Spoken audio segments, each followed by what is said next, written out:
एक बार एक भक्त की कथा आती है कि उससे सब लोग कहते थे गंगा जी स्नान करने जाओ। वो गंगा जी इसलिए नहाने नहीं जाता था कि वहां पंडित पुजारी पकड़ लेंगे, कहेंगे दक्षिणा दो, वो दक्षिणा नहीं देनी पड़े, इसलिए गंगा जी नहीं नहाता था। पत्नी ने एक दिन कहा मैं भोजन नहीं बनाऊंगी और मैं माई के चली जाऊंगी अगर आप गंगा स्नान करके नहीं आए तो गंगा स्नान करने गया तो साधारण घाटों पे नहीं गया, उस घाट पे गया जहां पर शव जलाए जाते हैं। वहां पे पंडित पुजारी होते ही नहीं है। बोले वहां नहाऊंगा तो कोई नहीं आएगा। कंजूसों की भी। अच्छा एक और चीज, हमने कई भक्तों के चरित्र देखे, कंजूसों से भी ठाकुर जी की बड़ी मैत्री है। दान पुण्य करने वाले तो ठाकुर जी के हैं ही, लेकिन जो कंजूस होते हैं ना ठाकुर जी उनका भी पीछे छोड़ते नहीं है, कैसे ना कैसे भी करके उनका पैसा निकलवाते ही हैं।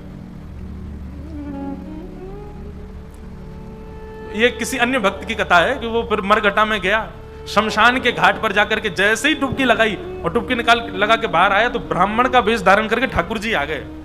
आइए आइए यजमान, जय हो, बड़े दिनान में देखो। बोले तुम यहां भी आ गए? बोले हम तो सब जगह रहते हैं। लाओ लाओ भैया, आज हमारी सुबह से किसी ने तिलक बिलक नहीं किया, लाओ चलो कुछ दक्षिणा दो। वो कथा बड़ी लंबी है, बड़ी प्रसिद्ध भी है। उसने कहा घर आ जाना, तो ठाकुर जी घर पहुंच गए। पत्नी ने कहा बाहर ब्राह्मण खड़ा है, उसको दक्षिणा देनी है। कंजूस व्यक्ति बोले उनसे कह दो आज बीमार हैं, कल आ जाएगा। पत्नी ने जाके कह दिया, बोले हमारे पतिदेव तो बीमार हैं। बोले यजमान बीमार हो गया, मैं तो यहीं बैठ करके उसका अनुष्ठान करूंगा, जब तक ठीक नहीं हो जाएगा अनुष्ठान करता रहूंगा मैं। ठाकुर जी भारी जपमाला लेकर के बैठ गए। पत्नी ने अंदर जाके बताया, बोले वो तो बाहर अनुष्ठान कर रहे हैं, तुम ठीक हो जाओ तब जाएंगे।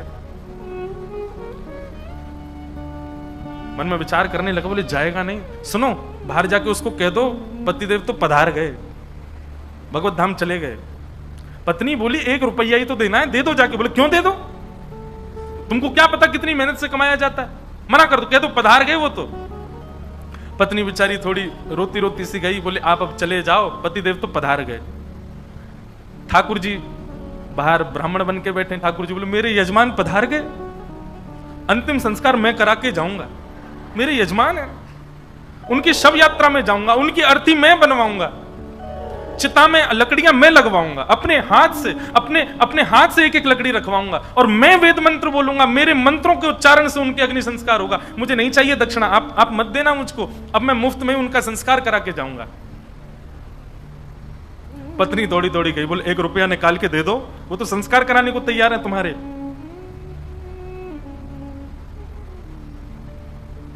कंजूस बोला सुनो एक काम करो, अर्थी लगाओ तुम, और अर्थी बंधवा करके लेट गया। बोले चुपचाप बस ले चलो, थोड़ी दूर तक चलेगा फिर वो चला ही जाएगा, जब दिख जाएगा ना कि हाँ ये वास्तव में मर गया है तो कुछ नहीं मांगेगा।